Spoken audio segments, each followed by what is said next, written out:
بسم اللہ الرحمن الرحیم۔ السلام علیکم دوستو۔ کالا پور ایک ایسا گاؤں تھا جہاں دن کی روشنی تو عام دیہاتوں جیسی ہی تھی، مگر رات کے اندھیرے میں اس گاؤں پر ایک عجیب سا سایہ چھا جاتا۔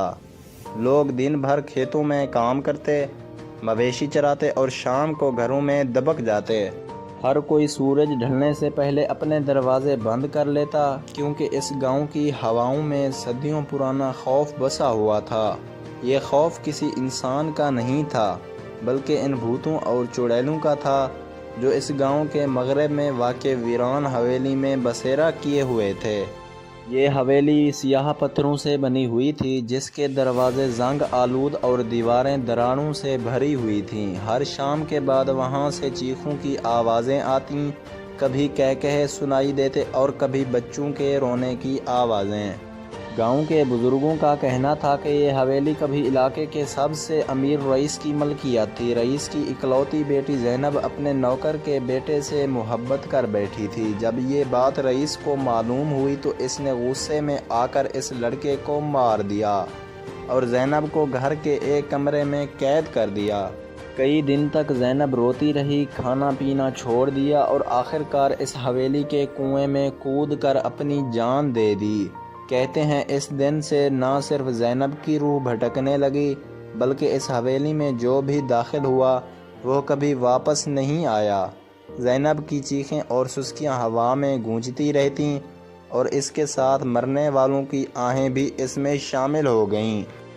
اس حویلی کے آس پاس کے درختوں پر الٹی لٹکتی ہوئی عورتیں دکھائی دیتیں، جن کے بال زمین تک جھولتے، آنکھوں سے خون بہتا اور زبانیں باہر نکلی ہوتیں۔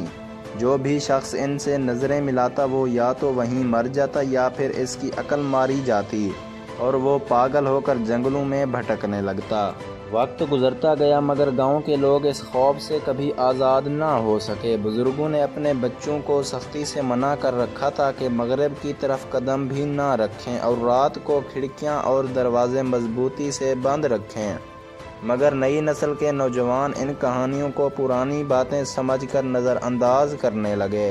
وہ ماننے کو تیار نہ تھے کہ آج کے دور میں بھی بھوت اور چڑیلیں ہو سکتی ہیں۔ ایک رات گاؤں کے 3 لڑکوں راشد، فہد اور سلیم نے حویلی کو اپنی آنکھوں سے دیکھنے کی ٹھان لی۔ چاندنی رات تھی، ہوا میں خنکی تھی اور گاؤں کی گلیاں سنسان پڑی تھی۔ تینوں ہاتھ میں موبائل فون کی ٹارچیں لیے مغرب کی طرف بڑھنے لگے۔ راستے میں درختوں کے پتوں کی سرسراہٹ عجیب سی محسوس ہو رہی تھی۔ ایسا لگتا تھا جیسے کوئی ان کے پیچھے چل رہا ہو، مگر پلٹ کر دیکھنے پر وہاں صرف اندھیرا تھا۔ کئی منٹ چلنے کے بعد وہ حویلی کے قریب پہنچے۔ حویلی کا گیٹ اپنی جگہ سے ہلا بھی نہیں، مگر اس پر چپکے ہوئے سیاہ رنگ کے نشان اور خون کے دھبے واضح تھے۔ فہد نے ہنستے ہوئے کہا کہ یہ سب بچوں کو ڈرانے کے لیے بنایا گیا ہوگا، مگر جیسے ہی اس نے دروازے کو دھکا دیا وہ خود بخود چرچراتے ہوئے کھل گیا۔ اندر گھپ اندھیرا تھا اور ہوا میں بدبو پھیلی ہوئی تھی۔ دیواروں پر ہاتھوں کے نشانات تھے، جیسے خون میں لت پت کسی نے اپنی انگلیاں دیواروں پر پھیری ہوں۔ راشد نے اندر قدم رکھا تو اس کے پیر کے نیچے کچھ نرم چیز آئی۔ ٹارچ کی روشنی میں دیکھا تو وہ کسی کا کٹا ہوا ہاتھ تھا جو سیاہ ہو چکا تھا۔ تینوں کے چہرے فک ہو گئے، مگر اب واپس جانے کا سوال ہی پیدا نہیں ہوتا تھا۔ انہوں نے حویلی کے اندرونی حصے میں قدم رکھا جہاں ہوا میں سرگوشیاں سنائی دے رہی تھیں، کسی کا ہنسنا، کسی کا رونا، کسی کا زور سے دروازہ پیٹنا۔ ہر طرف وحشت ناچ رہی تھی۔ اچانک سیڑھیوں کے اوپر سے سفید لباس میں لپٹی ہوئی ایک عورت نمودار ہوئی۔ اس کے لمبے بال زمین سے رگڑ کھاتے نیچے آ رہے تھے اور اس کی آنکھوں سے سرخ خون بہہ رہا تھا۔ اس کا چہرہ زخموں سے بھرا ہوا تھا اور ہونٹوں سے سیاہ دھواں نکل رہا تھا۔ سلیم کے قدم لڑکھڑا گئے۔ اس نے چیخنے کی کوشش کی مگر آواز اس کے گلے میں پھنس گئی۔ فہد نے راشد کا ہاتھ پکڑ کر باہر بھاگنے کی کوشش کی، مگر دروازہ خود بخود بند ہو چکا تھا۔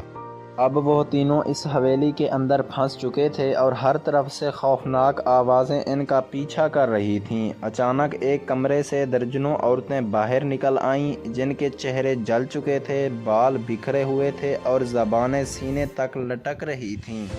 وہ زمین پر رینگتے ہوئے ان کی طرف بڑھنے لگی۔ فہد نے قرآن کی آیتیں پڑھنے کی کوشش کی مگر زبان لڑکھڑا گئی۔ زینب کی چڑیل نے ایک زوردار چیخ ماری جس سے حویلی کی دیواریں لرزنے لگیں، چھت سے خون ٹپکنے لگا اور فرش پر موجود ٹوٹے ہوئے شیشے خود بخود ہوا میں اڑنے لگے۔ راشد کو ایسا لگا جیسے کسی نے اس کے کندھے پر ہاتھ رکھا ہو۔ اس نے پلٹ کر دیکھا تو وہاں ایک چھوٹا سا بچہ کھڑا تھا جس کی آنکھیں نہیں تھیں، صرف 2 کالے گڑھے تھے۔ وہ بچہ ہنس رہا تھا مگر اس کی ہنسی میں ایسا خوف چھپا تھا کہ راشد کا دل بند ہونے لگا۔ اسی وقت سلیم کی چیخ سنائی دی۔ سلیم کی ٹانگیں ہوا میں لٹک رہی تھیں جیسے کسی نے اسے اوپر کھینچ لیا ہو۔ اس کا جسم ہوا میں جھول رہا تھا اور اس کا چہرہ خوف سے سفید پڑ چکا تھا۔ فہد نے دیوار پر لٹکتے ہوئے پرانے کیلنڈر کو دیکھا۔ اس پر خون سے لکھا ہوا تھا، جو اس حویلی میں آیا وہ کبھی واپس نہیں گیا۔ تینوں نے بچنے کے لیے دوڑ لگائی مگر دروازہ کہیں نہیں مل رہا تھا۔ حویلی کی دیواریں خود بخود حرکت کر رہی تھیں، راستے بدل رہے تھے اور ہر کونے سے خوفناک چیخیں سنائی دے رہی تھیں۔ زینب کی چڑیل ہوا میں تیرتی ہوئی ان کے قریب آ گئی۔ اس کے ناخن لوہے کے بن چکے تھے اور اس کی زبان سے کٹے ہوئے گوشت کے ٹکڑے گر رہے تھے۔ آخر کار تینوں کی چیخیں گاؤں تک پہنچی مگر گاؤں والوں نے دروازے نہیں کھولے۔ انہیں معلوم تھا کہ جو اس حویلی میں گیا اس کی چیخیں سننے کا کوئی فائدہ نہیں۔ اگلی صبح حویلی کے باہر تینوں لڑکوں کے جلے ہوئے کپڑے اور زمین پر خون کے دھبے ملے مگر لاشیں کبھی نہیں ملیں۔ کالا پور آج بھی اس خوف میں جیتا ہے اور مغربی طرف آج بھی کوئی نہیں جاتا۔ کہتے ہیں رات کے سناٹے میں کبھی کبھی 3 لڑکوں کی سرگوشیاں سنائی دیتی ہیں جو مدد کے لیے پکار رہے ہوتے ہیں مگر ان کی آوازیں ہمیشہ اندھیرے میں کھو جاتی ہیں۔ مزید ایسی کہانیوں کے لیے میرے چینل کو لازمی لائک اور سبسکرائب کریں اور ساتھ میں دیے گئے گھنٹی کے نشان کو دبانا نہ بھولیں۔ شکریہ دوستو۔